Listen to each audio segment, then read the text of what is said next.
The following is a collection of stories from the r/Let's Not Meet and the r/No Sleep subreddits. I will be leaving links down below for the stories that I read, as well as links to the channels of those who lended their voices to help this collaboration come together. Now, let's begin.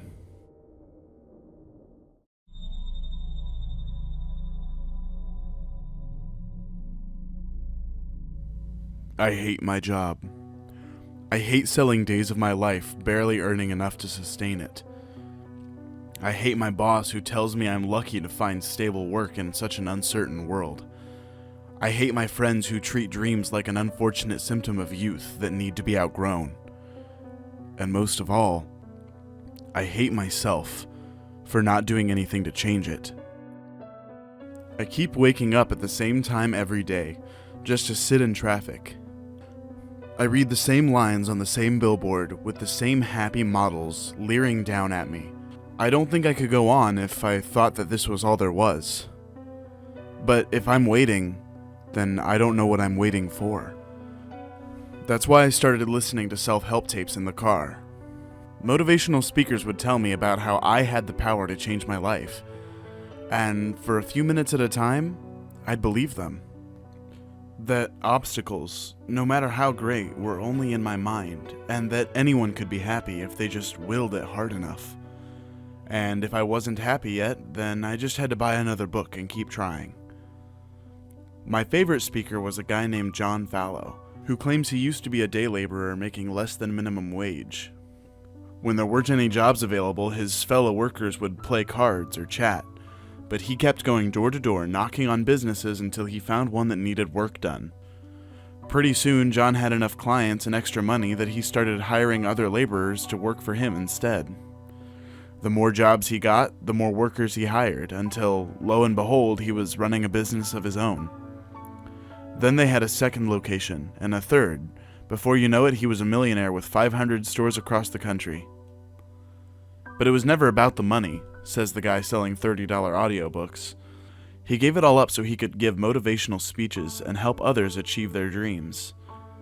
And sure, it was a lot of hard work and took many, many years, but he was the man he wanted to be, doing the things he loved to do, and that's all that mattered in the world. Of course, hard work isn't the only way to solve your problems, John said on one of his tapes. In fact, there's a lot of you who are probably getting discouraged right now because you are hoping for a shortcut. Well, I've got good news for you, because there's a solution as easy as apple pie. You go on now and kill yourself tonight. I couldn't believe I heard that right. I had to rewind, but there it was. Are you too fat? Well, diet and exercise is a lot of work, but you could put a gun in your mouth and never eat again. Or maybe you're feeling down because your relationship didn't work the way you wanted. No problemo. Just slip on that noose and suddenly your ex will be the one who hates herself. Not you. John's warm, bubbling voice didn't miss a beat as he proceeded to list a number of foolproof ways to die. 100% satisfaction guaranteed. Now some of you are probably skeptical that this is the right choice for you. But don't you fret about it. I'll be hosting live demonstrations around the country, so check my website for details and come see if suicide is right for you.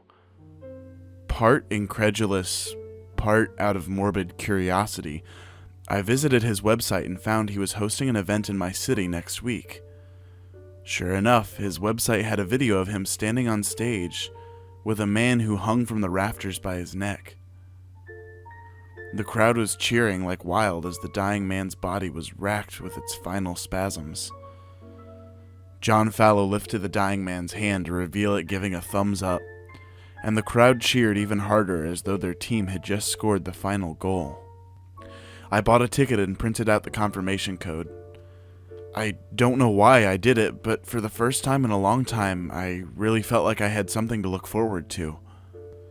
John was a man's man, rugged and handsome as they come. He wore a cowboy hat pulled low over one eye, faded Levi's, and a button-up shirt on the day of the event. He greeted everyone at the front door with a firm handshake and a beaming smile, laughing and carrying on with people he'd just met like they were his oldest friends. I expected there to be at least a little outrage, but everyone who showed up seemed legitimately happy to be there. The feeling was contagious, and by the time I sat down with the rest of the audience, I already knew several people by name. "Silly old me, I forgot what speech y'all came to hear," John Fallow announced from the stage. "Was it the one about working hard from morning till night, day in and day out?" "No," chorused 100 voices around me. I was half surprised to recognize my own as one of them. "How about the speech about it being your fault that you aren't happy because you're not trying hard enough?" "No." "So you're telling me all you fine folks showed up just to hear how you can fix all your problems in less than 5 minutes? That what you want to hear?" The enthusiasm was deafening. John Fallow mimed whipping out a pair of pistols from an imaginary belt and rattled off shots into the audience. Everyone remotely close to the line of fire made a dramatic show of taking the bullet and collapsing back with great big grins on their faces. Then cheers again, an ocean of sound beating against my eardrums. "Well, let's get started then," John roared. "How about a volunteer? Come on now, don't be shy. There ain't nobody gonna look down on you where you're going." A sea of hands like a flock of birds, all taking flight at once. John stepped down from the stage and took the open hand of a middle-aged woman to help her into the spotlight. He led her to a stool where she sat down. "What's your name, gorgeous?" he asked. The woman swooned and mumbled something I couldn't hear. "Caitlin, is that right? Tell me, Caitlin, what's wrong with your life? Loud and clear, come on now." "I was supposed to get promoted this year," she said, her voice trembling but audible. "They gave the job to some young slut instead." "Well, you ain't getting any younger, sweetheart, and it's only gonna get worse from here." She nodded and smiled as though that's exactly what she wanted to hear. "I got just the thing for you, though," John said. "A little medicine for what ails ya." He produced a pill from a small leather bag in his pocket and offered it to her. She snatched it gratefully and clutched it in both hands. "That's gonna take the sting right out. Go on now. One quick swallow. Cyanide tastes just awful if you let it dissolve in your mouth." I watched with horrified fascination as Caitlin tossed the pill back and washed it down with a water bottle that John offered her. She gave a feeble smile as her face flushed bright red.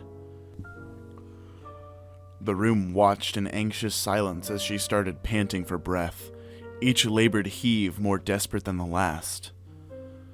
"Almost there, hun," John whispered, his microphone washing the sound over the audience. "Let's see those bastards at work take this one away from you." Caitlin fell off her stool and began rolling on the ground. The audience began to whoop and whistle. Within seconds, Caitlin lay still. 2 men wearing staff shirts hustled out to drag her off stage. There was a brief silence when she stopped moving. I had the sense that everyone was trying to read the room, unsure of whether to scream or to cheer. Then the applause began to ripple, tentative at first, but growing by the second until the whole auditorium vibrated with its intensity. I felt sick. An anxious feeling flooded my body, but the cheering confused me and made me think it was all right. If we were doing something wrong, then surely someone would have said something by now. Unable to shake the uncertainty, I left my chair and headed to the bathroom to clear my head. Outside the auditorium, I saw the 2 men wearing staff shirts exit a side door. The woman wasn't with them anymore. Was she still back there? Was she alive or dead? Maybe she needed help. One of the staff noticed me, his face screwing up with suspicion. I snatched a nearby trash bag and made to enter the door they just exited from. "Hey, where do you think you're going?" "I'm bringing some more rope for John," I said, hefting the trash bag. "Backstage is that way, right?" The staff nodded and I slipped inside. I could hear the audience cheering again through the wall and felt the urge to cheer with them, but I thought better of it and stayed quiet. The hallway skirted the perimeter of the auditorium, and I was able to track my progress toward the back of the stage by the sounds coming through the wall. Another uproar, perhaps a second demonstration has concluded. Another body to be dragged off stage. Not just a body. A human being. A father or a mother. A son or a daughter. That thought should have horrified me. But it didn't. Call me nihilistic, but they didn't ask to be alive. They didn't make the world the way it was. So why shouldn't they leave when they're ready? Looks like we got a bleeder here, John's voice carried. That's it, boy. Let it all out. You're the lucky one. The rest of us have to clean up that mess. I must have been directly behind the stage at that point. The place was dark and cluttered with electrical and sound equipment. I saw no sign of the woman's body. The thought of stumbling across her splayed out on the ground nauseated me. I shouldn't be here. A shaft of light tore through the room as the stage curtain was pulled aside. The staff were dragging a college-aged boy by the hands. His throat was cleanly slit, and a sheet of blood soaked through his shirt and drained onto the floor. I hid behind an upright speaker and watched the staff prop the boy up against the wall before turning to exit again. "Let's all take a break while they get this cleaned up," John said from the stage. 15 minutes, then you'll all get your chance." The boy was still alive, spitting and gurgling blood. He panted with feeble, wet gasps. His red, smeared teeth were locked in a vicious grin. I started to creep towards him, but another blast of light made me scramble back into concealment. John Fallow moved through the shadows to stand over the dying boy. The boy's grin twisted into one of agony. He struggled to stand, but John put a boot to his chest and forced him back down. "Shh. Don't fuss. Lots of folks are dying to be you." He laughed at his private joke.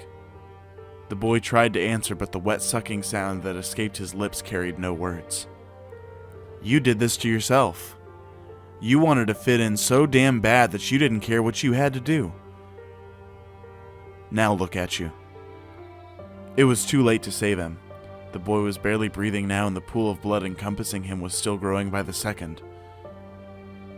John dropped to his knees to bring their faces level. "It don't matter what other people expect from you," he said. "The government wants you to make a lot of money, pay taxes. A holy man might tell you not to make any because it corrupts you. The people who sell burgers want you to be fat, and the people who sell diet pills want you to hate yourself for it. They all want something different from you. But you don't belong to them. You belong to you." The boy had stopped moving. I couldn't make out the faintest sign that he still drew breath. "So what if he flunked out of school?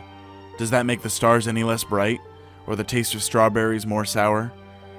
Will you no longer feel your lover's caress or the ocean lapping at your bare feet? Fear, pain, doubt. They're just passing clouds. And just because they float in front of the sun doesn't mean the sun still isn't there. So I'm going to give you another chance," John continued. "You get back up and go outside, and you tell me what you see. And if it's nothing but clouds, then pick one and call it beautiful and love it forever, because it's all part of the same sky." With that, John Fallow pulled out a syringe and stuck it in the boy's chest. He began to buckle and squirm, but John held him down while wiping the blood away from his neck with a handkerchief. It came off like makeup, leaving clean, fresh skin underneath. "Get out of here," John said, "and don't let me catch you back here either." The boy scrambled to the door and disappeared. "You too," said John, looking to where I hid. "Or it won't just be blood capsules and a temporary paralytic for you." I ran for it. Outside, I saw the boy with his head thrown back, looking straight up. Beside him was the woman who had taken the fake cyanide pill. Head back and staring with wild eyes. I don't know whether they thought they'd really died and came back, or whether they knew it was a trick. But one thing I'm pretty sure is that neither of them had ever looked at the sky like that before. I know I hadn't.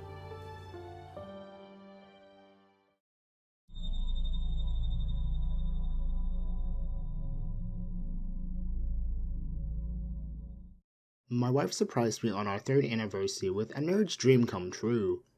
a sealed edition first copy of PlayStation 1 Classic Final Fantasy VII.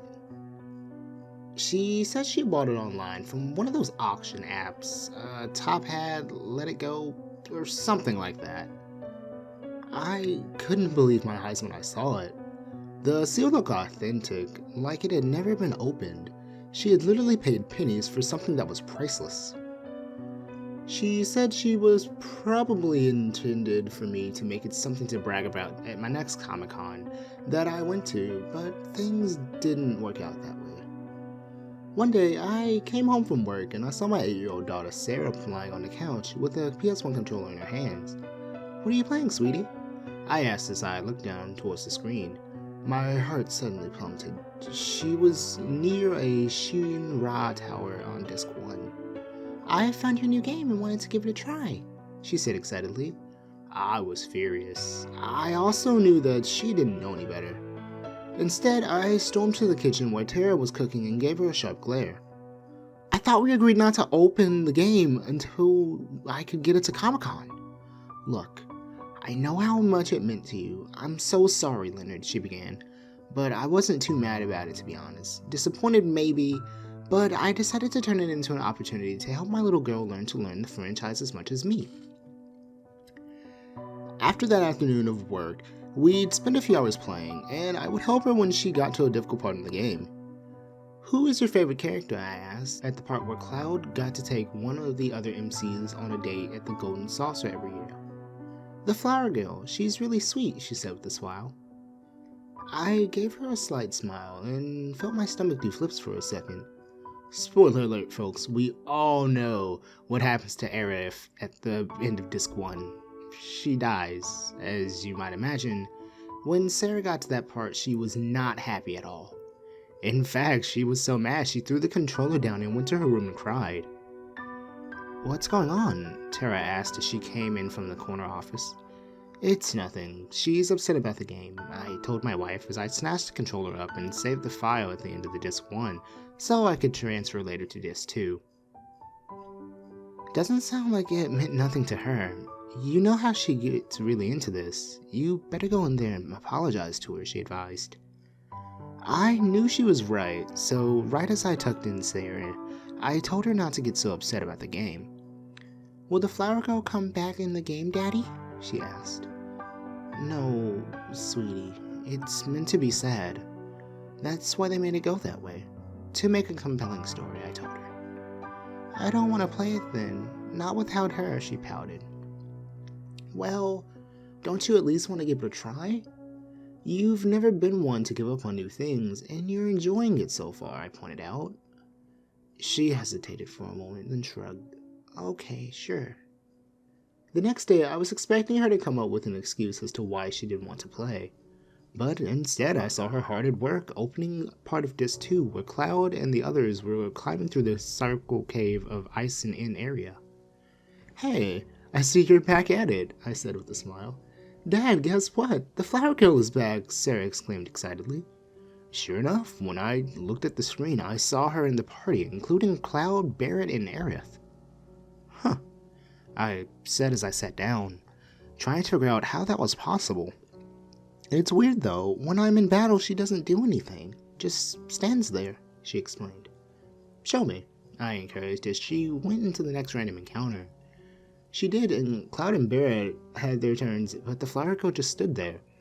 It was like the game didn't register she was there. "I hate to say this, sweetie, but I think your game has a glitch," I told her. "What do you mean?" she asked in disappointment. "Let me see if you can take her out of your party," I said, taking the controller from her. The game wouldn't let me swap characters, and it seemed as like I could access the world map beyond the area I was in either. "Yeah, it's definitely a glitch, but maybe if you keep playing, it'll fix itself," I suggested. She nodded and eagerly kept playing, getting up to the North Continent where ISO Inn was, or rather where it was supposed to be. Instead, on the white snowy terrain was nothing. It was like the town had vanished from the game as well. "Where do I go now, Dad?" she asked. "I don't know." Let's try resetting the system and see if that fixes things, I offered. I saved only at the beginning of the disc, she explained. I nodded and took the controller again, going back to her last save and seeing if anything was different. Aerith was still in the party, but it seemed as though her EXP had gone up. How could that be if I hadn't saved the game? Again, I climbed up the cavern and encountered different monsters, but she never did anything. After that, the game wouldn't let me play any further. Just really hard level enemies that shouldn't have been around here where the next area was supposed to be. I'm sorry, sweetie. Let me see if I can look online and figure it out, I offered. I didn't get a chance to log into GameFAQs until the night after I had laid in bed with Tara.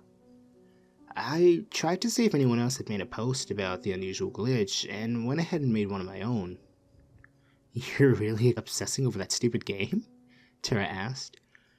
Well, I know that Sarah doesn't want to play it anymore, and if it really is a glitched copy, then it might be worth something, I told her. A messed up copy worth more than the actual sealed copy? That doesn't make any sense, she countered. I didn't bother to explain that glitches like the one I encountered didn't happen except every blue moon. The next day, I didn't get a reply on the message board until about 7:13 that evening. One user recommended I document the glitch and see if I could figure out what the developer had done wrong in the game.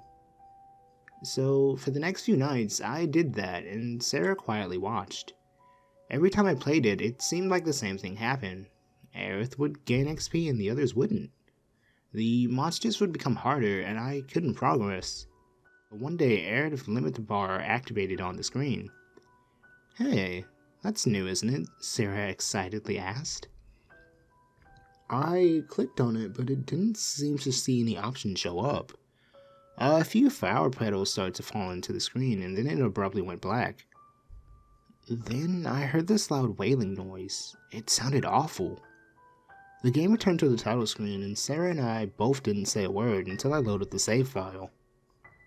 My party was now changed. Bear was replaced by another party member, and I couldn't access the swap party option. It was like he was deleted from the game. Aerith was active in the battles now from time to time, but she would act erratically and attack the party. I didn't seem to have any control over whatever her actions. It was like she was berserk. I didn't sleep that night. I kept playing to find out what else might change. Sarah slept next to me and mumbled quietly as I fought high-level monsters over and over near the missing town on the world map. Another opportunity to use Aerith's high-level attack came, and I leapt at the chance to see what might change. A loud scream from the game made Sarah jump, and I saw two words flash over and over on the screen in a familiar blue text. Kill her. My mouth felt dry.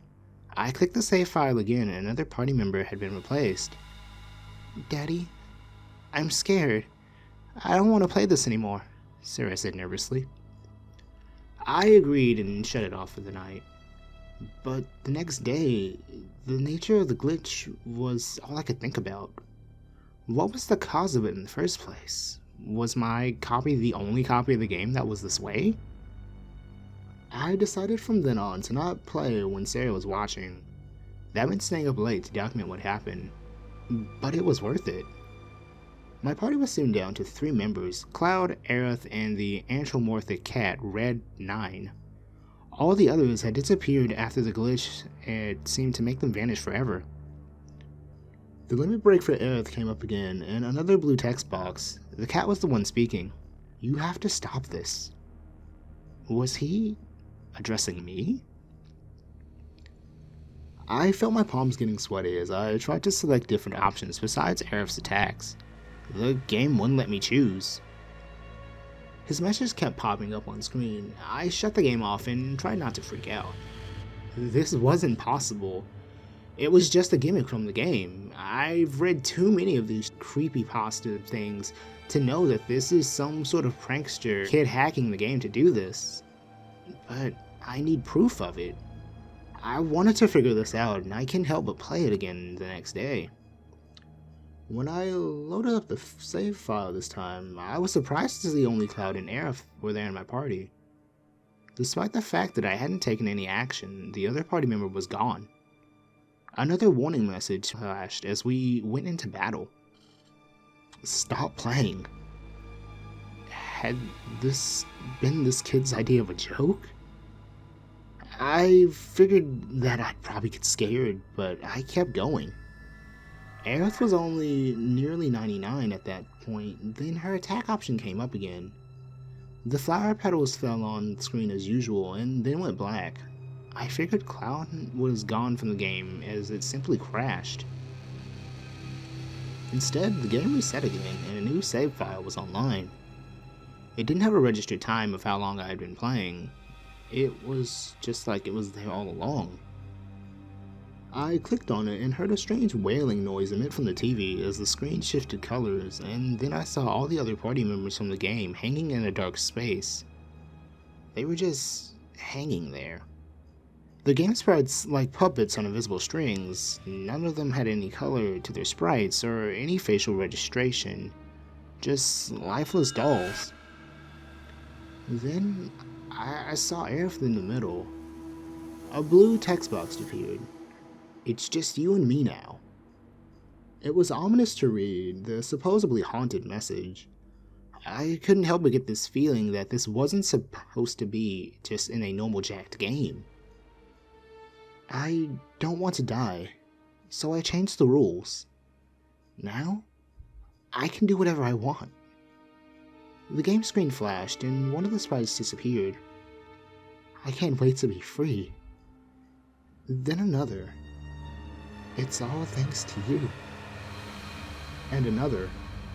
She was almost done. Thank you, Leonard. I froze. I held the controller in my hand and stood up and clicked the power button. The game didn't reset. Aerith was still there on the screen. Her sprite was laughing now. The noise from the sound was getting louder. I reached around the entertainment center and unplugged the console, but the image was still there on screen. She was still laughing. I flung the TV down and smashed it into bits. I stood there, trying to make sense of the ordeal as my little girl stepped out of her room in confusion. Go back to bed, sweetie, I told her nervously. Why? She asked softly. You have school in the morning, and I'll clean this mess up, I told her as I carried her back to her bed and laid her down. Did you get mad? Sarah asked. It was nothing. We won't play that game again, I told her.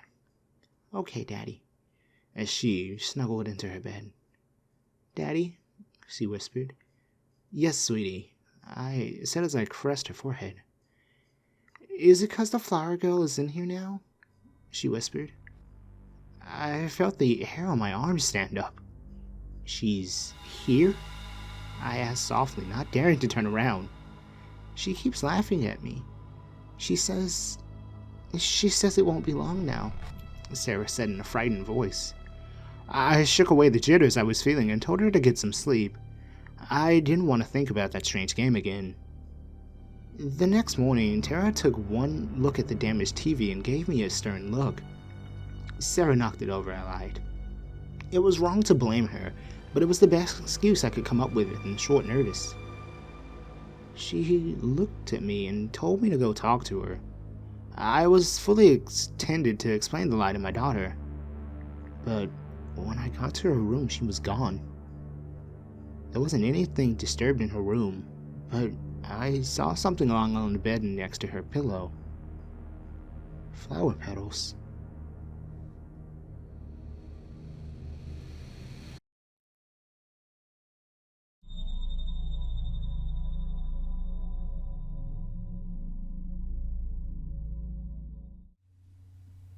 I've been an urban explorer for over 2 years, and I've seen some awesome stuff.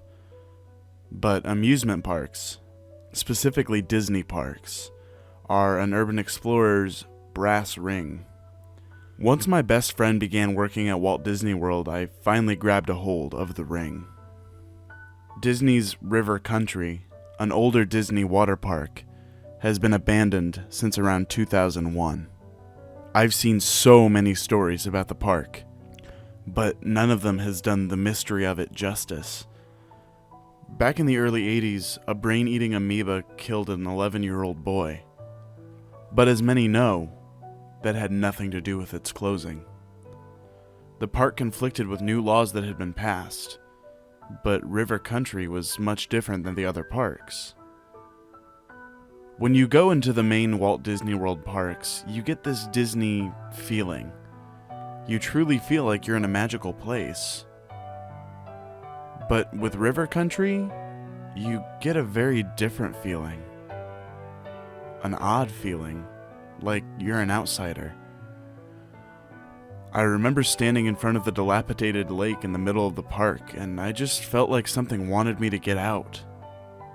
I really wish I would have.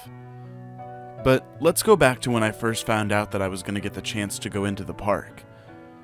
My friend was working a job that would give him access to River Country, trying to keep it ambiguous so I don't upset the mouse. He told me that on a Sunday night he would be willing to allow me to walk through the park, but only for 2 hours. My heart nearly jumped out of my chest in excitement. I arrived in Orlando on March 17th. I was going to stay the week at my friend's house. His home was only 10 miles away from Disney, so it worked out perfectly. The first night there, he stirred up my excitement with a story he claimed was told to him by a former security officer. My security officer friend told me that one night he was sent here to check on a suit. A suit is essentially the highest security job at Disney. But anyways, management hadn't heard from the suit for hours.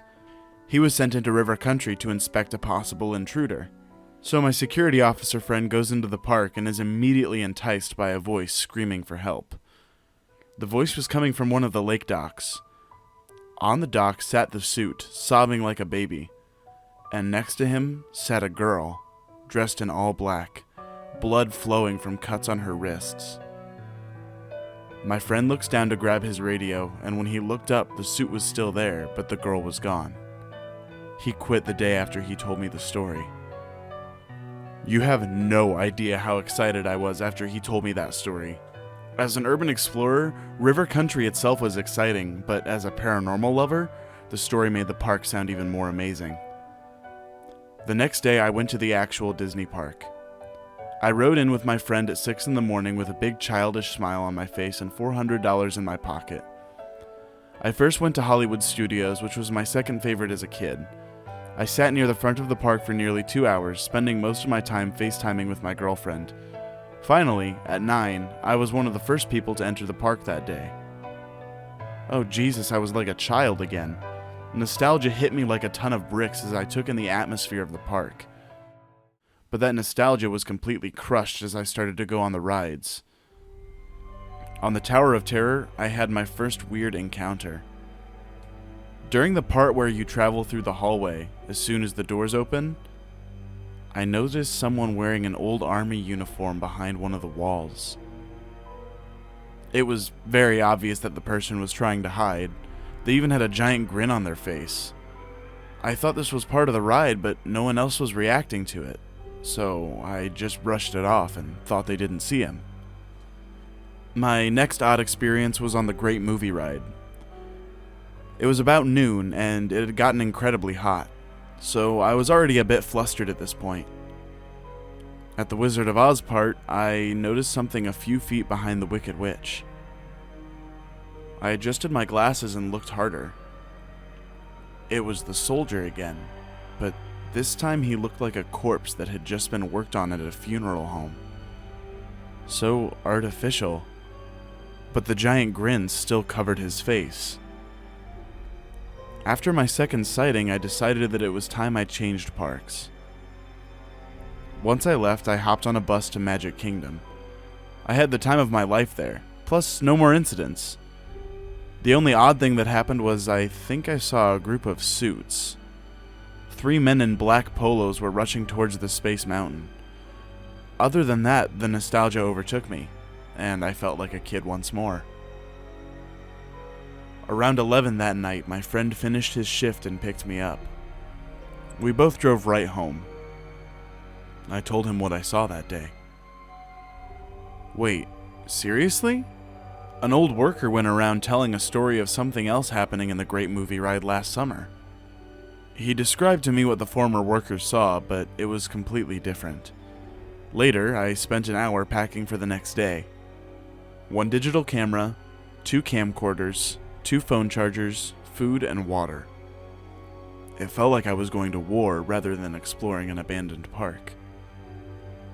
The plan for the next day was this. My friend would get off work at 8:30. He would come pick me up, and then he would drop me off at River Country. Then he would wait at Magic Kingdom until I was ready. I barely slept that night. Sunday leading up to arriving at River Country felt so surreal. I was going to explore the first official abandoned Disney park. The excitement filled my body right up until the point where my friend drove away after dropping me off. I opened the gates and peered into the entrance. The excitement was replaced by pure fear. River Country is closed, a dilapidated sign read. The fake water tower that stood in the entrance had a banner on it reading the same message. I hadn't even stepped inside the park yet, but I could already tell something was up.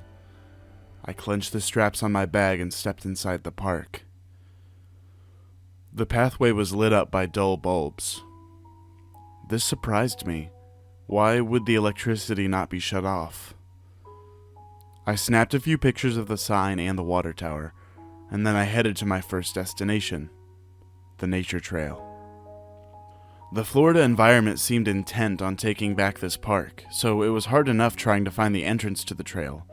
But as per a map I got off the internet, I found it. This is also where I found my first artifact. Literally directly to the right of the trail's opening, I noticed something white covered by plants. I bent down and moved the plants out of the way.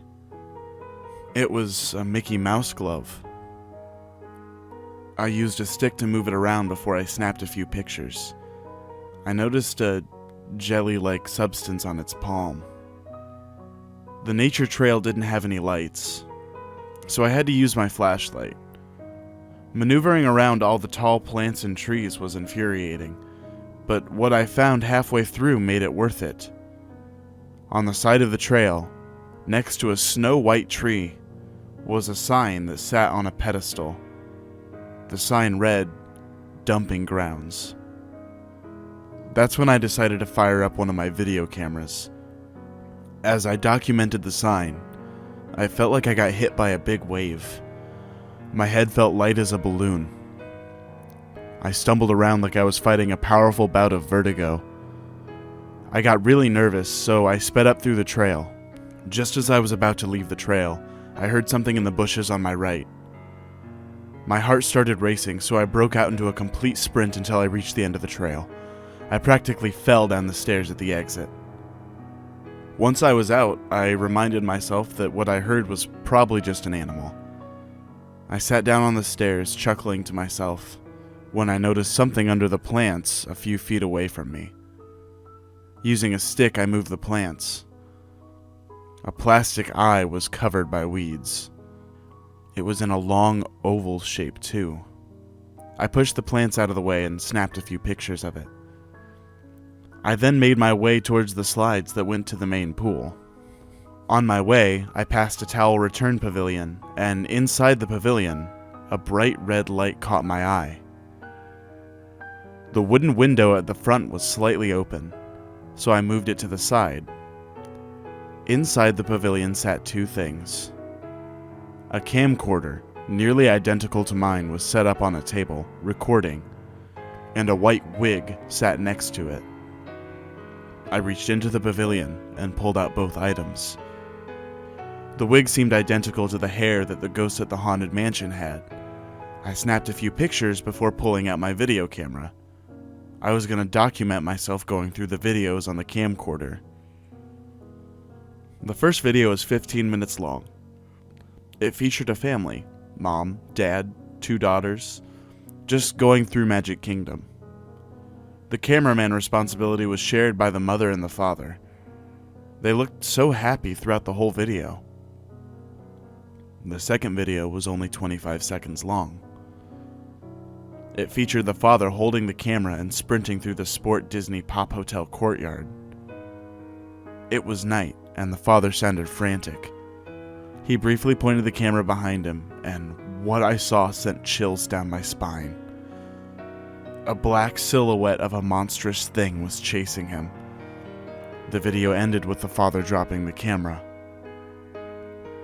Thoroughly creeped out, I set the camcorder and the wig back onto the pavilion counter.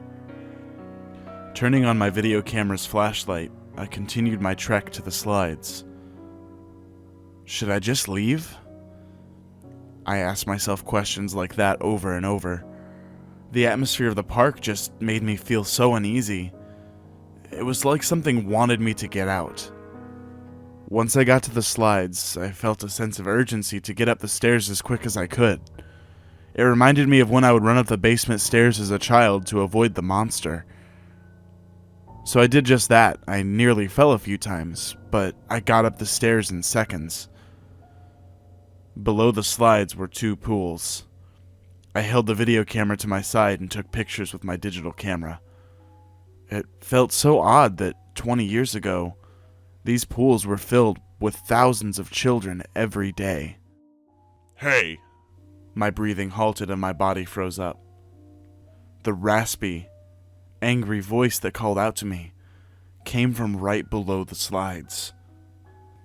I moved my flashlight downwards and I saw him. The soldier from the day before was standing next to the pool where the slides emptied. He didn't look like a fresh corpse anymore.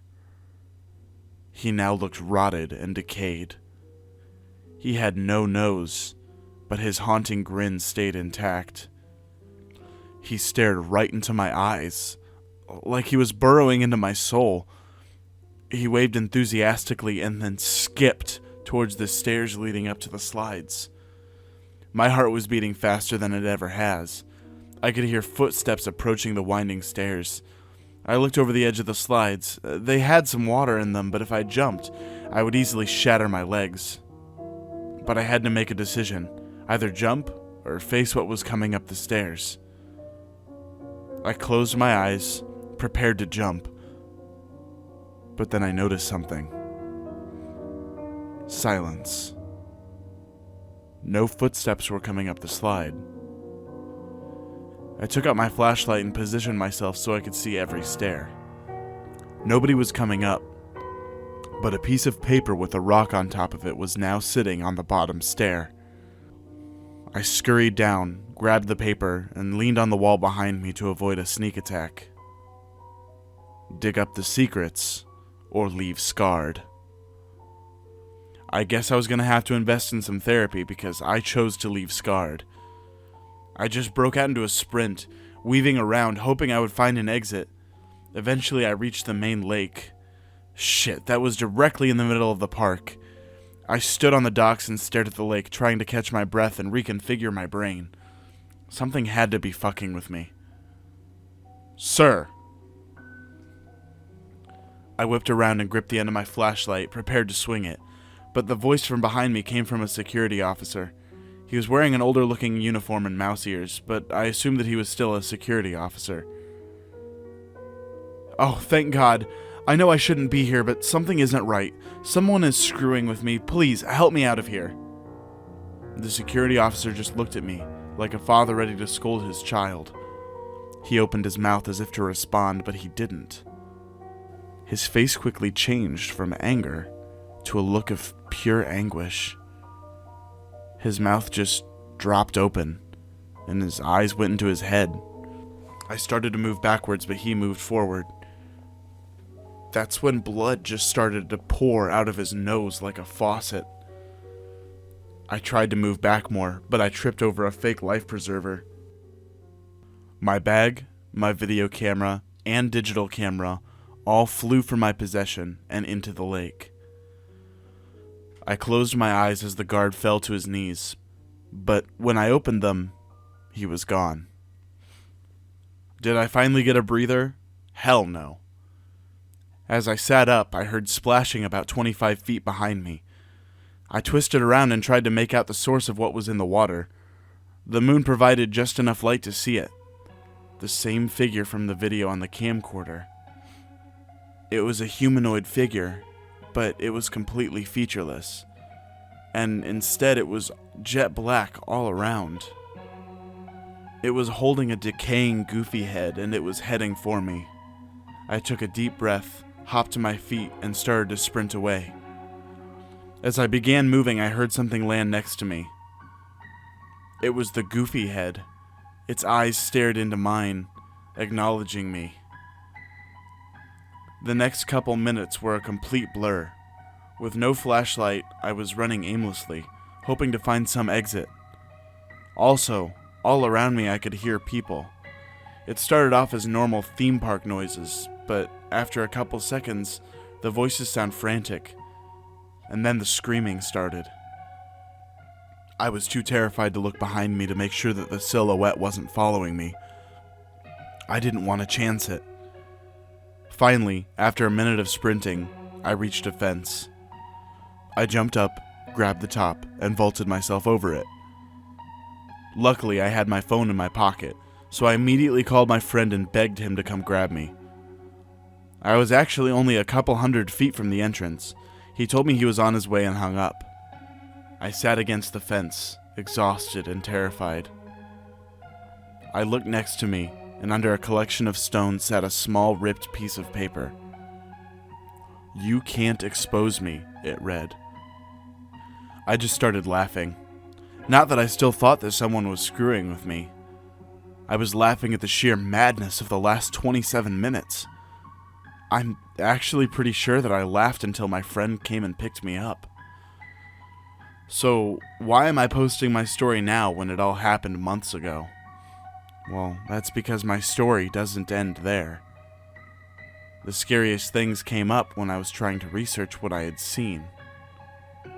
I'll spare you every detail, but from late March to mid-June, I tried to connect everything odd I had seen last night.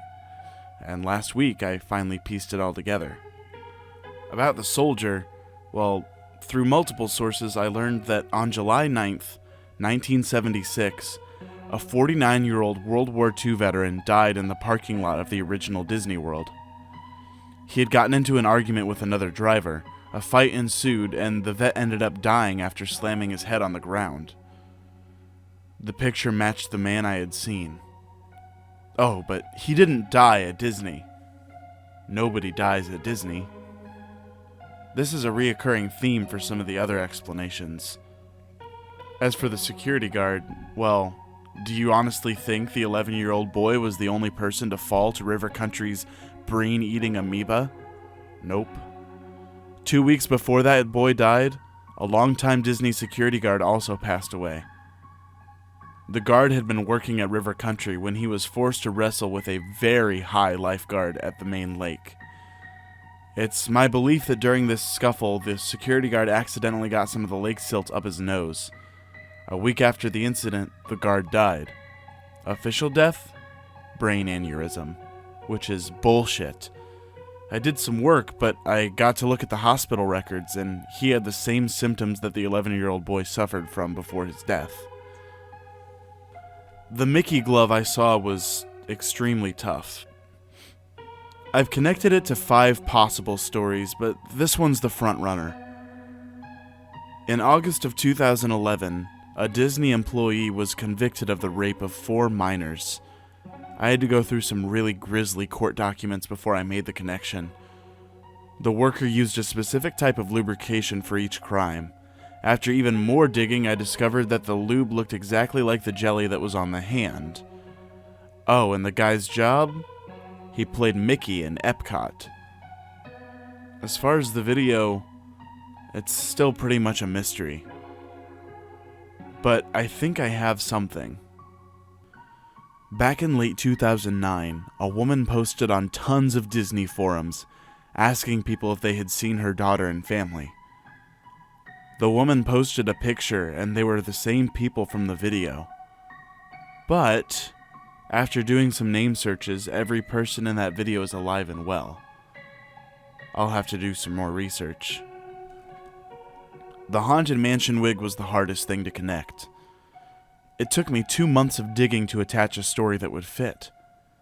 Back in 2003, a Disney worker went missing right after he clocked out. After a 2-day search, his body was found. His car had fallen into the swamp near his house. After police pulled his car out of the water, his body was inspected. Cause of death? A single shot to the back of the head. He had been shot execution style. But how does the wig come into this? Well, in the trunk of his car was a broken ghost prop from the haunted mansion. I did some more research to find that the ghost's hair was exactly identical to the wig I had found. The plastic eye was too vague to make a connection, but I did find the other one. It was in my mailbox on May 4th, the day after I had gotten the court docs for the Mickey hand. And last but not least, the shadow monster. This one's gonna take some suspension of disbelief, but when Disney World was being built, there was a lot of controversy concerning the land that the park was on. Some of the land belonged to a group of Native American families who had lived there for hundreds of years. These families were practically thrown to the side by Disney, and their land was desecrated. Now, I have heard of a former worker give first-hand accounts of seeing creatures that resemble Native American skinwalkers. But the creature I'm talking about is a bit different. I'm talking about a form of shapeshifter that adapts to the environment around them. Who was the main mascot for River Country? Goofy. But I didn't make this connection on the count of the mascot head alone. But this picture of Goofy right now. He has a dog-like head, but the rest of his body is pretty much just a jet black, featureless body. Now take away Goofy's head and gloves and add in a featureless jet black human head, and that's exactly what I saw that night. River Country was once one of Disney's most thriving water parks. But today, from what I've seen, it's a dumping ground for their dirty secrets. Using that touch of Disney magic has caused their secrets to literally haunt them. But I've seen videos of people exploring River Country and none of that stuff was there. You're probably thinking something like that, right? So go ask those people about the day before they explored, and if they were contacted by something within the Disney grounds. It felt like the soldier was inviting me into his world, so I could discover the truth. I just hope that this gets big enough that the company themselves will answer for their crimes. Perhaps I'll be the next big whistleblower, or perhaps I'll end up like the Haunted Mansion worker. But if something does happen to me, please honor these words. Expose them.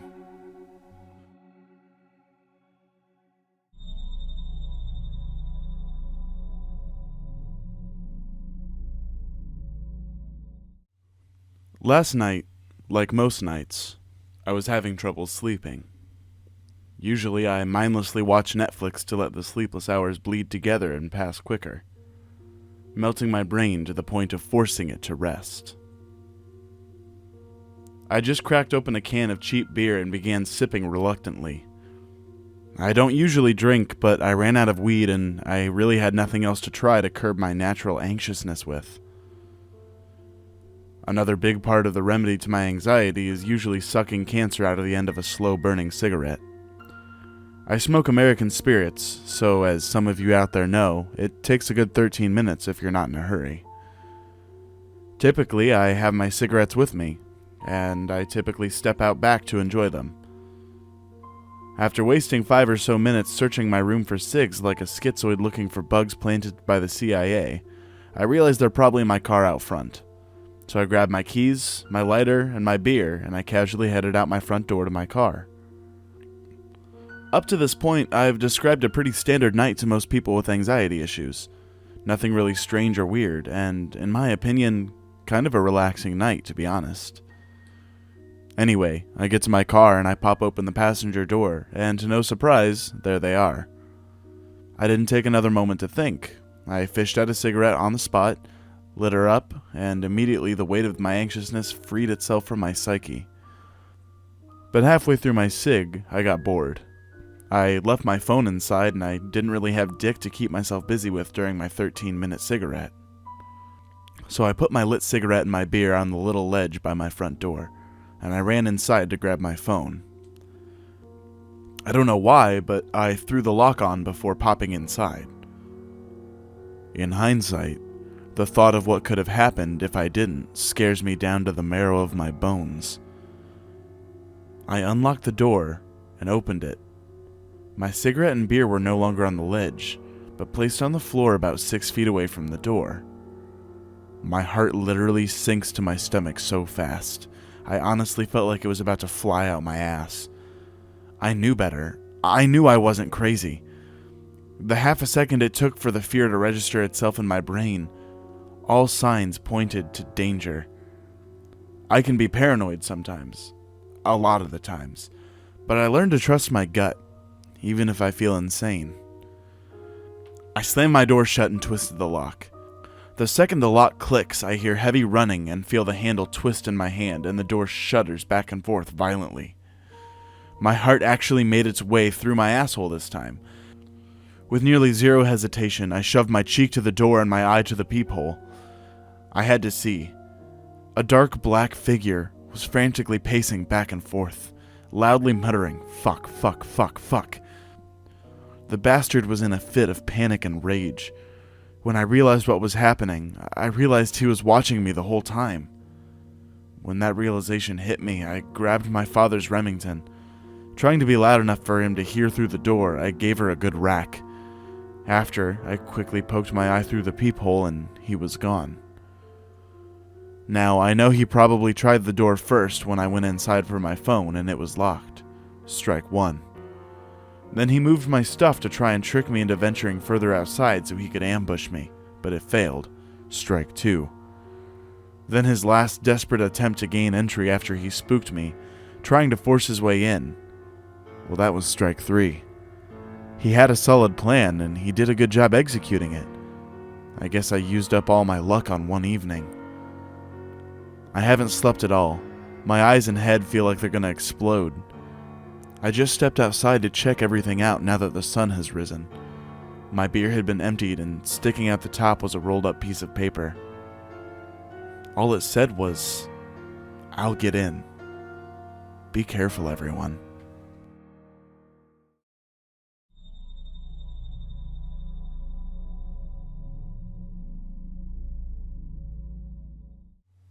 Missed connections are the most interesting part of Craigslist.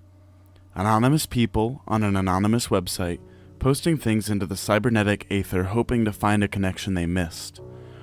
A missed opportunity to find eternal happiness with your one and only.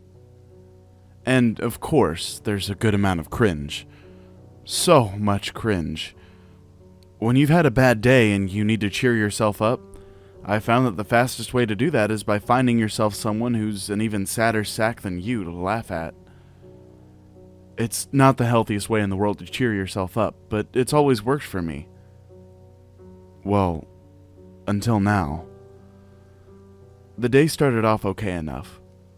One of the few guys on OkCupid who hadn't asked me for nudes or pictures of my feet finally got up the nerve to ask me for a coffee date. I didn't have much else going on yesterday, so I decided why the hell not, and I said yes. And he didn't show up. It was 30 minutes later after he said he would be there, and then he finally texted me. The bastard had the gall to try and make up some excuse. To tell you the truth, I was too angry to read the entire thing. It wasn't quite to the point where I would block his number, but he would have to come up with a pretty damn good explanation to explain himself. So I did what I usually do when I'm feeling down about myself, and I started looking at the misconnection section of Craigslist. It wasn't too long before I found a pretty cringy one. You, the lady in her mid-40s at Sprouts. Me, the older man in his mid-50s. I couldn't stop staring at the tights you were wearing. I would have gone down on you right there if I could have, LOL. If you want it, I love it. A bit terrifying for the lady, but also hilarious. I can just imagine some old fat bald guy in his mid-50s typing this out on his computer with the dirtiest thoughts on his mind of this older lady he saw for 2 seconds at an organic grocery store. The thing that made this so much better was that even an old man in his 50s, an age where you expect people to know how to talk to other people, still expect some random person they saw once to remember them. Really, I think it was the LOL near the end that made me laugh so hard at this. My date may have blown off our coffee, but at least I wasn't this old lonely bastard who couldn't keep himself from posting the lewdest thing he could think of on an anonymous Craigslist posting. It was after I read that I noticed the post about me. The girl with the pink hair.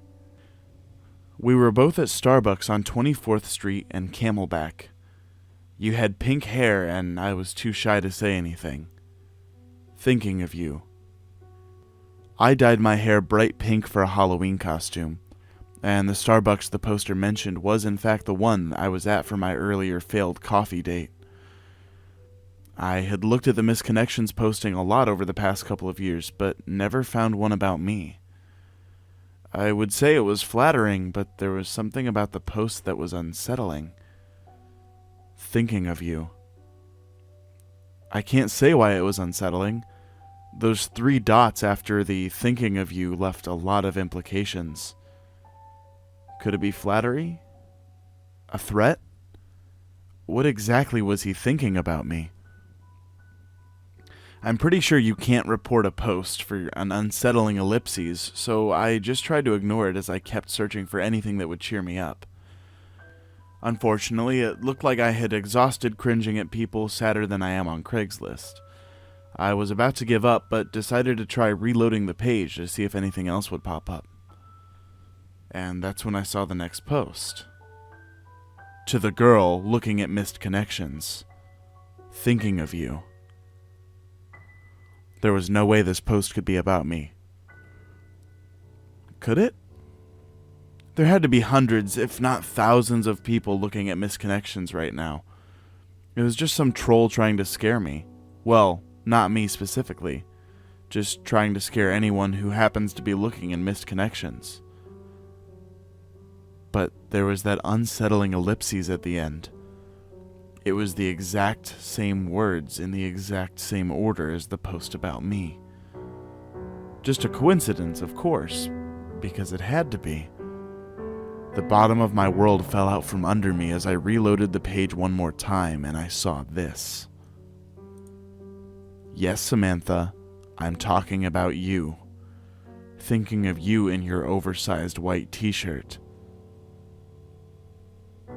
My name is Samantha, and I changed into my oversized white NASA shirt only an hour ago. I have no idea what to do.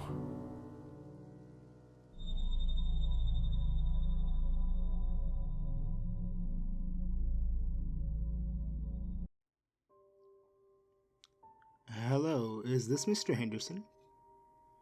There was no real reason for me to pick up the phone. The spam app on my cell called out the mysterious number right away. But hell, I thought, fuck it. There was no one else left for me to talk to in life anyway, even though the debt collector sounded good at the moment. My wife was murdered in 2015. There really wasn't an easy way to say that other than getting it out of the open early. It was a random robbery gone wrong. One rainy night, some trick-twerking fuck snuck into our house and shot her. The suspect was caught 2 days later and sentenced to life in prison. He still sits there today. I have to work in web development ever since. The job is remote and the field caters to my hermit-like behavior out here in the woods of northern New Jersey. The lack of drug testing is really just an added bonus. I was perfectly free to fuck up the remainder of my own life. I don't have any friends anymore. Not really. Sometimes, I guess it is easy to look for companionship in the wrong places. Senior or junior, I replied to the lady with a sigh, before setting into the armchair of my office with a bottle of wine. It was raining that night. The wind whipped the old pine tree in our backyard so hard I thought it might topple. Senior, said the pretty calm voice on the other line. She sounded familiar, but I blamed that on the motion of the half-empty bottle of wine. Apologies, ma'am, but Senior died 6 years ago, I said, a little annoyed at the lack of record keeping at this place. She paused. Oh, gosh. Gosh, that is not what we have. I am so sorry, sir. We were not aware. Please, forgive the intrusion and assumption. Would you mind pausing while I check my records? A file cabinet clicked steadily in the background as static crinkled. My guess was the woman held the receiver onto her shoulder. I chuckled a bit at the lack of audio quality. No, that is okay. No problem at all. No worries. Why don't you start by telling me your name? I asked, cursing myself for the hint of shameless flirting at the end. She giggled. Something about the laugh was very familiar. My name is Emily, and I work with his credit company, she said in a rehearsed tone. Unfortunately, we cannot divulge which firm over the phone if you're not on the account, which, you just admitted yourself, of course. Okay. I'm guessing you're Mr. Henderson's son, she mumbled while audibly thumping through papers. Yes, ma'am, that's right, but it's been years. I could not possibly be stuck with the old man's debt, right? I said hopefully. Well, let's check, shall we? There was a panicked shuffling and opening of books in the background. I am so sorry, sir, she said with a regrettable tone. The rules are one of those 3-ring binders, and they're very difficult to find. Please hold a moment. That's okay. Did not know anybody still kept records that way. Do I get an email confirmation of this change as well? Excuse me? Email, like electronic mail, a confirmation of charge, I asked again, allowing my confusion to turn into frustration. What's this lady's problem? We don't do that here. It's still a few years away from those fancy features, she continued. But as you know, late payments are a pretty serious issue. They can even affect credit score of an individual within a large amount has not been paid. Okay, of course, I said, genuinely growing worried and a bit flustered. What can I do? Is there a Mrs. Henderson in the household, she asked quietly. Mrs. Henderson died in '06. What did you say? Oh my gosh, that is so horrible. I really am battling 1,000 today. I gasped. That was it. That phrase. I don't know if it was the way she said it, or the fact that simply was not the way many people use that exact language. But as soon as she did, something clicked in my memory. My wife worked for a credit card company before we met her, and her name was Emily. The voice sounded like hers, but it was younger, more hopeful than I remembered. What's your last name? I asked. The line was silent. Look, I know it's a weird question, but please, I think we know each other. I can't get out that information, she started. Oh, okay, did you go to Jefferson Memorial High School? Yes, she sounded astonished. How did you know that? It was impossible. Emily was dead. The voice on the phone barely sounded like her. It was younger, happier, more optimistic. This type of dream was the actual type of thing that kept me up a million sleepless nights in the past. And yet I was awake. Could it all be a coincidence? Is your mother's name Eva? There was a silence on the other end of the line. Her mouse likely reply confirmed my suspicions. Who is this? I took a deep breath. Either my understanding of what was happening or I had lost my mind. Might as well enjoy the ride. This next question is going to sound strange, but what is today's date? I am sorry, sir. What? One moment. She paused and shuffled around some more papers. Today's date is July 9th, 1999. That's impossible. Could it be the storm? The anniversary of her death? Emily, listen to me. Okay, sir, this conversation is getting a little strange. Let's keep it to the payment plan. Listen to me very carefully. One day you're going to meet a man. You're going to love him, Emily, and he will give you more than you've ever known. I had to give her something to remember. On your first holiday together, he will buy you one gift for all 12 days of Christmas. Sounds dreamy, she replied with a laugh and a sigh. Are you one of those psychics? I am serious. You will marry this man, Emily. He will buy you the ring you've always wanted. The ceremony, it will be beautiful, in your hometown no less. Your entire family will be there, including Aunt Zelda and your grandmother from Tennessee. I like this fortune cookie, she said, dripping with sarcasm. But 2 years later, on July 9th, 2015, you will be murdered in your home. She shifted the phone nervously. So, what do I do? At first, I tried to tell her to avoid the house that day, to never date me, to stay away forever, and find a better life with someone else. But somehow, in the middle of my rant, the line disconnected to the tune of a blood-curdling scream. I called back to find a non-working number. She never answered again. I fell asleep that night, listening to the thunder roll over the sky.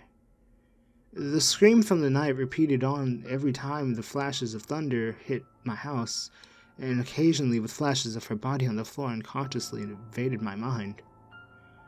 I never questioned the call. I never asked why. Maybe it was God. Maybe it was just time. But yesterday morning, when I woke up, Emily was by my side.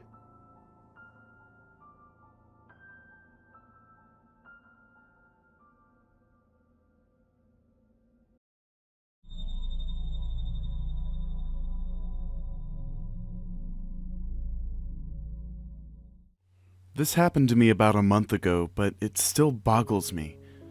2 points of background to make this story make sense. I live in Tokyo and commute via those famously crazy, crowded trains daily. There exists on them this kind of unspoken agreement that everyone works together to make this suck as little as possible. People, for the most part, hold their backpacks in front of them. Men don't manspread, etc. But that's when the trains are full. About 2 stops before mine, the train goes from sardine can to everyone on this train could lay on the seats and have room left over, so usually I can sit down at this point. 2. I'm not a Japanese woman, very obviously so, even when I'm in my white dress shirt and pencil skirt like all the other office drones. I'm obviously the only non-Japanese woman on my train in the morning, but despite my appearance, I'm fluent in Japanese. So one day, I sit down when the train empties out, headphones in, mobile game going, ready to enjoy the 10 minutes of sitting I get on my hour commute. I'm sitting with my legs crossed, but there's maybe 10 people in the whole car, so I'm not in anyone's way. I'm tuned out when all of a sudden a hand reaches out and grabs my bare knee. I, of course, jolt straight out of my skin. I rip out my headphones and I look up at the hand's owner. It's some skinny old Japanese dude, maybe in his 60s. He points at my legs, then at other people on the train. Again, a max of 10 in a car that can hold 50 plus easily, and probably held about 80 10 minutes ago. In slightly broken English, he says, "You must not cross legs." I'm so bewildered by this that I start to tell him in Japanese that the train isn't crowded right now. I'm not in anyone's way. But he doesn't like this answer. He starts to reach for my legs again, presumably to uncross my legs himself. I, liking even less of this, summon up my loudest "don't touch me" without screaming. And thankfully, this is enough to get him to stop that, as another thing you don't do on trains here is make a fuss. Sadly though, yet another thing you don't do here is get involved. So despite a woman all but screaming "don't touch me," it's some foreign woman causing trouble. It's best not to get involved, etc., etc. So no one comes over. So while I've made it clear that I will not stand for physical confrontation, this old dude still feels comfortable enough to stand directly in front of me, nearly knee to knee, looming over me while he repeats endlessly, "You must." He did this for at least 5 minutes. I didn't move. I didn't blink or break eye contact. I started making plans B through P on how to get off this train at the next stop. Thankfully, he gave up before the next stop, shaking his head and calling me a rude bitch in Japanese before wandering off. I still take the same train, and I haven't seen him since.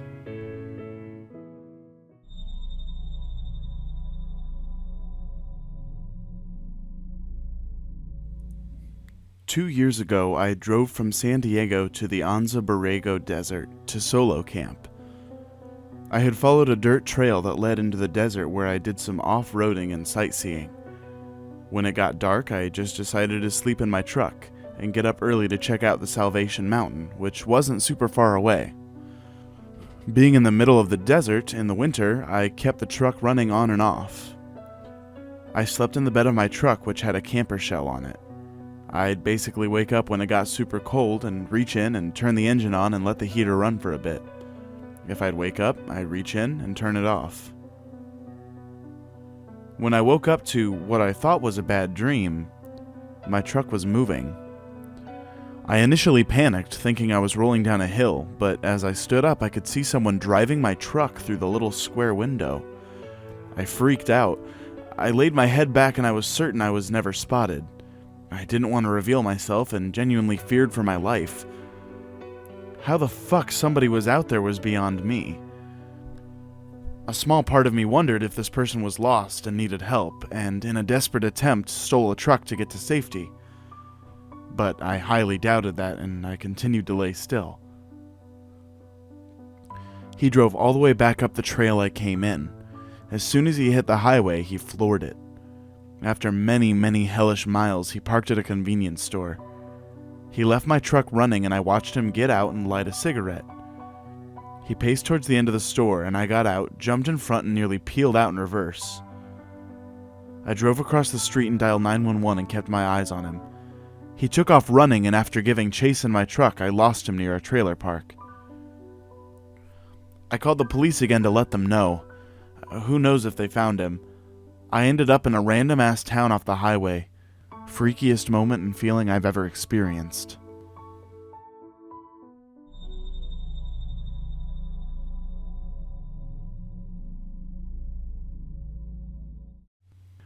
I'm what I would most certainly call a creep magnet.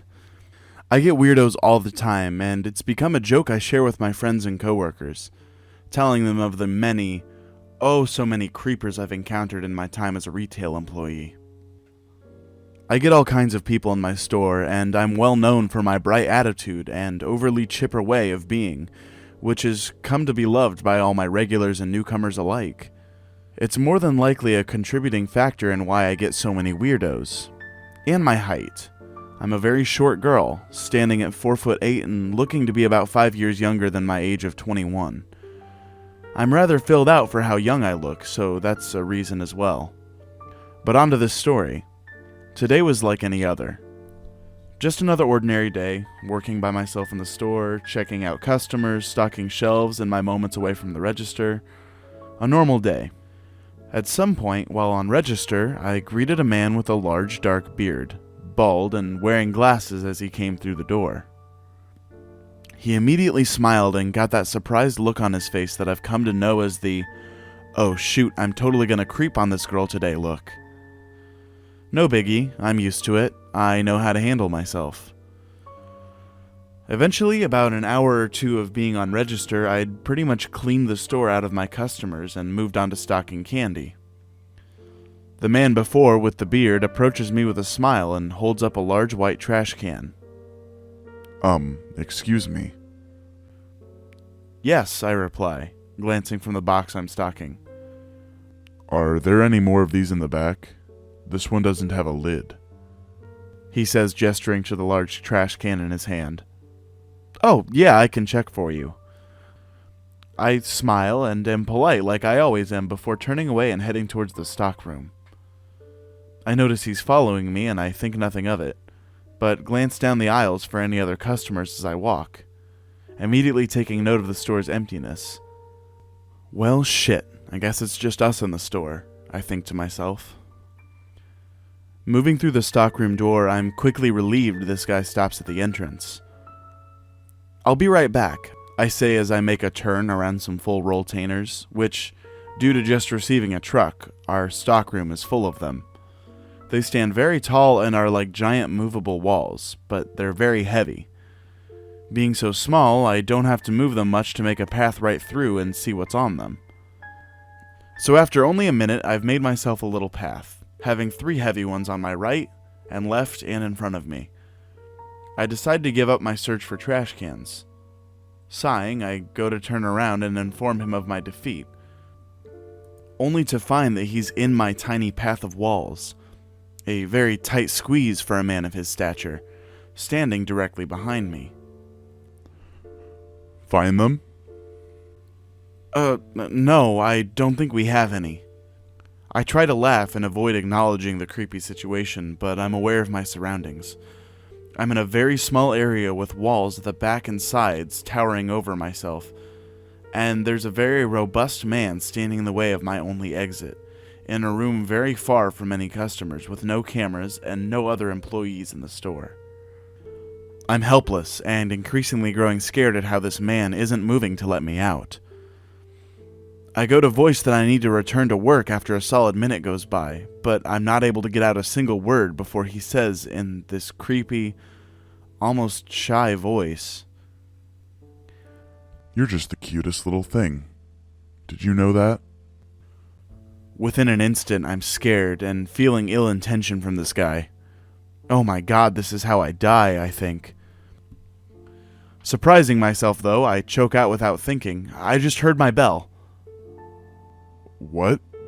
He looks confused but doesn't budge. "I just heard my bell. There are people up front who need to be checked out and are looking for me." I stand nervously, knowing full well neither of us heard the familiar ding from the service bell I keep on the register. "But what about my trash can?" he asked, stepping forward but taking a glance back towards the trash can. And again, with lightning thinking, I blurt out, "I'll mark it down half price, no big deal." Laughing and trying to act like nothing is out of the ordinary, I slip by him, seeing my opening at him turning around. I try my hardest to walk away, pretending to be calm as I exit the stockroom and sprint to the front of the store the moment I was out of sight. He wound up leaving without purchasing the trash can.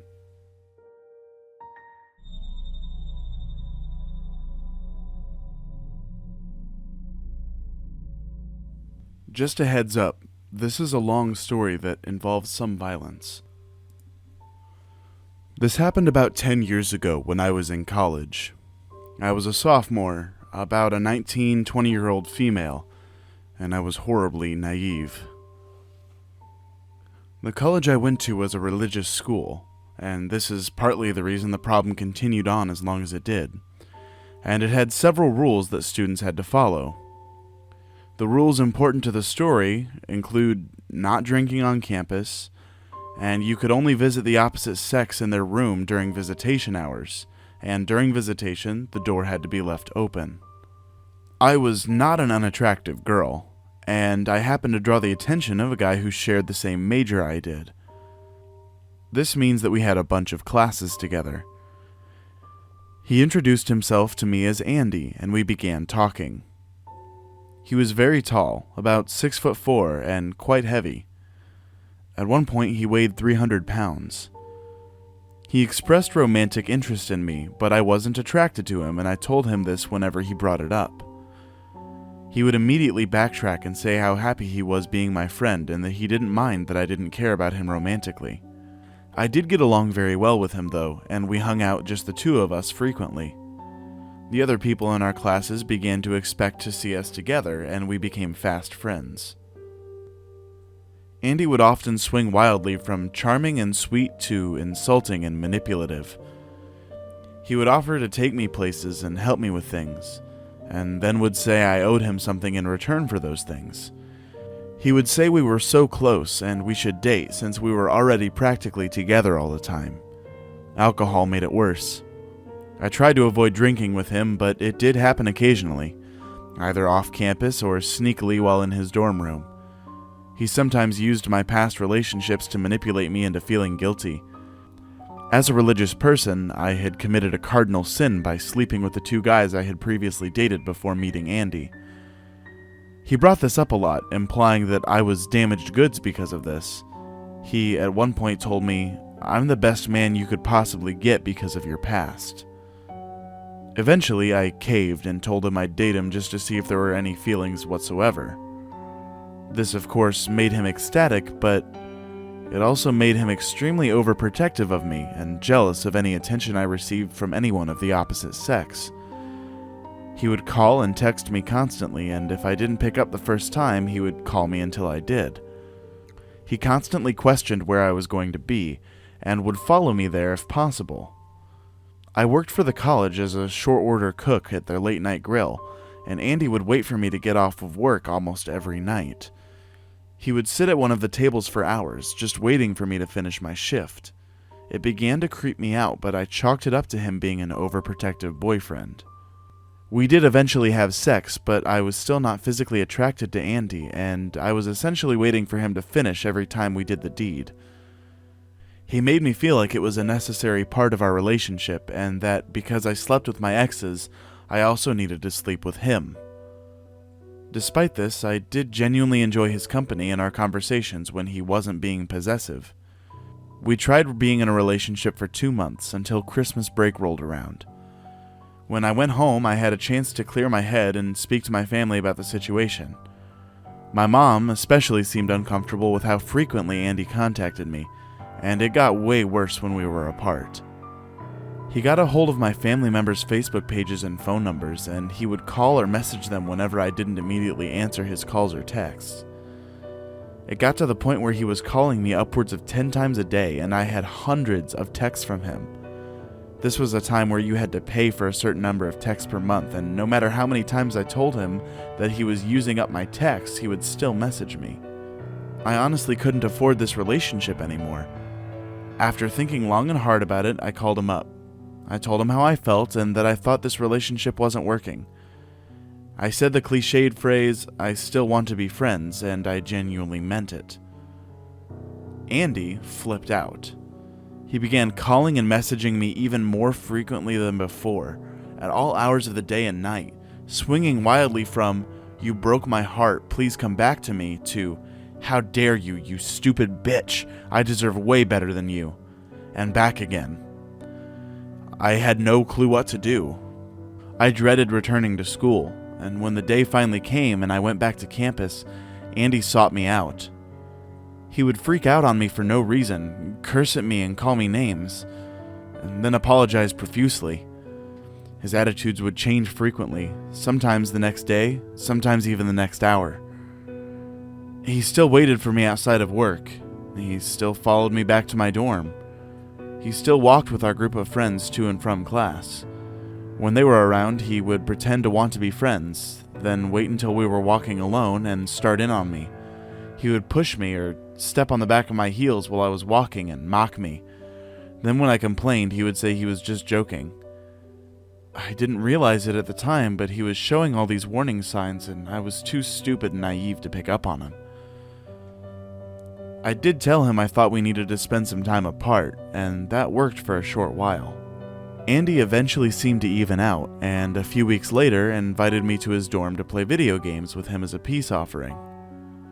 When I arrived, he snuck me in the back way so he didn't have to leave the door open. He offered me a drink, and this made me nervous, but I was an underage college student, so far be it from me to turn down an alcoholic beverage. Everything seemed to be going all right. We were getting along and joking around, so I got more comfortable. I had another drink, and very quickly after this started to feel exceedingly tired and had trouble standing. I don't know if he was topping off my drink when I wasn't looking, or if, God forbid, he put something in my drink, but there was no way I was leaving that room that night. Andy became very accommodating and arranged for me to crash on his couch. I agreed, but I could tell something wasn't right, so I told him in a drowsy voice while slurring my words that under no circumstances was he to try anything sexual that night. He laughed it off, but agreed. And the last thing I remember is curling up on the couch and falling asleep. I don't need to tell you what happened that night while I was passed out. The next morning when I found out, I was horrified. I yelled at Andy, who laughed it off as something funny that I brought on myself by drinking, and then I left. I went to my dorm room across campus, crawled into bed, and cried. I skipped classes that day and stayed in my room the whole time. I called out of work. I didn't want to do anything or see anyone. I didn't tell anyone what happened to me, and I honestly didn't know that what happened was considered sexual assault or rape until months later. At some point during the afternoon, Andy tried to sneak up to my room. I freaked out, yelling at him to get the fuck out. He apologized and told me he just wanted to drop off some things, and he didn't think I'd be here. He had a hot water bottle and flowers. How sweet. Not. He kind of threw them in the room and shut the door as I yelled at him to leave me alone. A couple months went by. Andy still followed me sometimes, but I told him to back off. He still messaged me, but I mostly ignored him. He followed me off campus on multiple occasions, and I also learned that he had been following me around for quite some time. I began to develop anxiety about seeing him everywhere and went to the campus doctor. I explained parts of the story, and he gave me some Xanax and antidepressants to help me with my paranoia. I tried my best to function, but my grades suffered and so did my friendships. By this point, I had maybe 3 friends left who didn't think I was this horrible person that led Andy on, then dumped him and broke his heart. The icing on the cake for me, I know, it should have been being assaulted, but it was when Andy came and crashed on my birthday party. Apparently, he asked one of my friends if he could help plan it, but she didn't know that we weren't speaking, so she agreed. He showed up to the park where it was being held, drank all the alcohol, and then began telling my few friends that I still had how much of a bitch I was. He called me a whore and told them I led him on and broke his heart, and the entire evening was ruined. Unfortunately, he was too drunk to drive himself home, so I was nominated to bring him back by driving his car. I mentioned I didn't want to do this by myself, so a friend offered to ride with me to help carry him into his dorm room, but immediately after that, she booked it. She left me alone with him in his dorm room, and even though I told her I was extremely uncomfortable being alone with him, she knew some of what had happened, but I think she figured I was being dramatic or exaggerating. Immediately after she left, all of a sudden, he wasn't that drunk anymore. He immediately turned hostile and threatening. He told me if I didn't stay with him, he would hurt himself, and he pulled out a pair of scissors. He held the blade of the scissors to his wrist, and I took a step back. I was at a loss of what to do in this situation, so I simply stated that he shouldn't hurt himself, but I really wanted to leave. I backed up and slowly went to the door, but he jumped up, dropped the scissors, and grabbed my wrists. He yanked me back from the doorway and twisted my arm behind my back until I cried out. He then threw me against the wall face first and slammed the door shut and locked it. He then picked me up. I'm fairly tall, but remember he's close to 6'4" and big. And then he tossed me on his bed. I was terrified, but I told him if he didn't let me go, I would scream. He covered my mouth with his hand and he told me if I screamed, I would get in trouble for violating visitation. Something I had already gotten in trouble for once before, and there was a risk of being expelled if I got caught again. He said he was going to let me up if I promised to stay in the room with him. I tried to portray that I was calm and relaxed, but inside I was scared for my life. I thought if I stayed, he would try to assault me again, or worse. I agreed to stay with him, and he let me up off the bed. I sat up with all the strength I could muster. I smiled. I said I would be okay hanging out with him, but I really had to use the bathroom. He agreed, but told me not to take too long.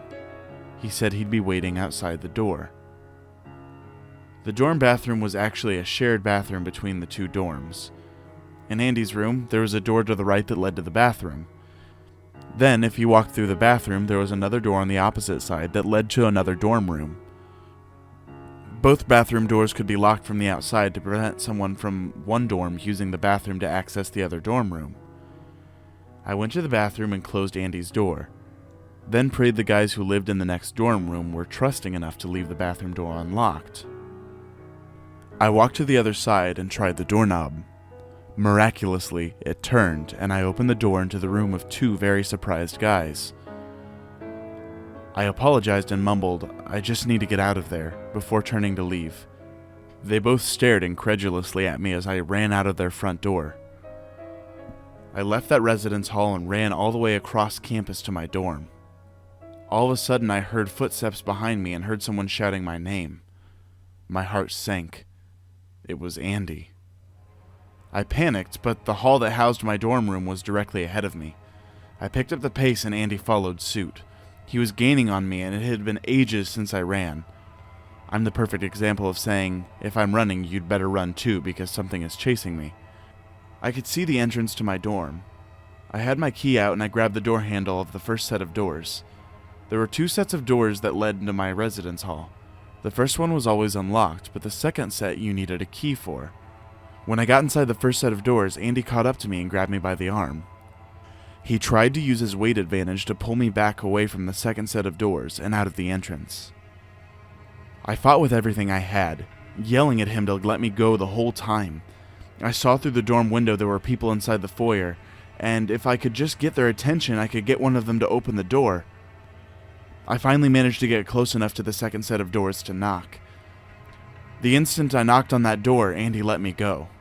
He walked away quickly, letting a few choice curse words fly in my direction before jogging back in the direction he came. When a guy from inside the foyer opened the door, he saw a girl who was out of breath and on the verge of tears. He asked me if I was okay, and I said I think so, then waved him away. I ran up to my dorm room and locked the door immediately.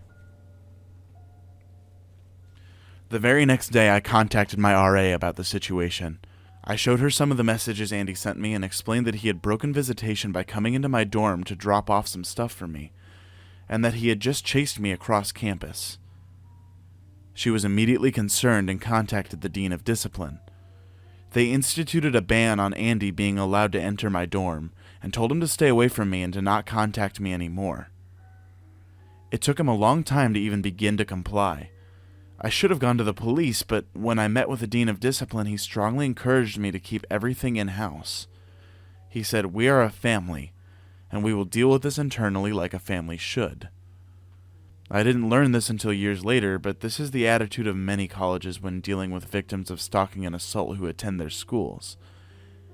Eventually, over the next summer, I told my mother most of the details of what happened, and she cried with me. She was extremely supportive and drove me 5 hours to the police department in the town where my college was located so I could file a report. They basically said since it had been too long since the assault, there wasn't much they could do, but I could try to get a restraining order. I followed their directions and was able to get a restraining order against Andy. He violated the order several times, and it ended up going back to court. The court put so many restrictions on him that he ended up having to transfer to another college while I finished my degree. When I graduated, I got out of there and never looked back. I returned to my hometown where I moved back in with my family and got a decent job. I've dealt with anxiety, depression, and extreme paranoia since then, and for a while I was scared he would find me again and finish what he started. I got a firearm card and bought a handgun that I keep under my nightstand for protection, which is no small feat in my state, which has pretty decent gun control. I've never had to use it outside of practicing at a range, fortunately. I eventually found a fantastic guy who's amazing, sweet, kind, and very understanding of my past. We're now married and I've never been happier. I'm so glad I got out of that situation. Many women aren't as lucky. Andy, let's never meet again.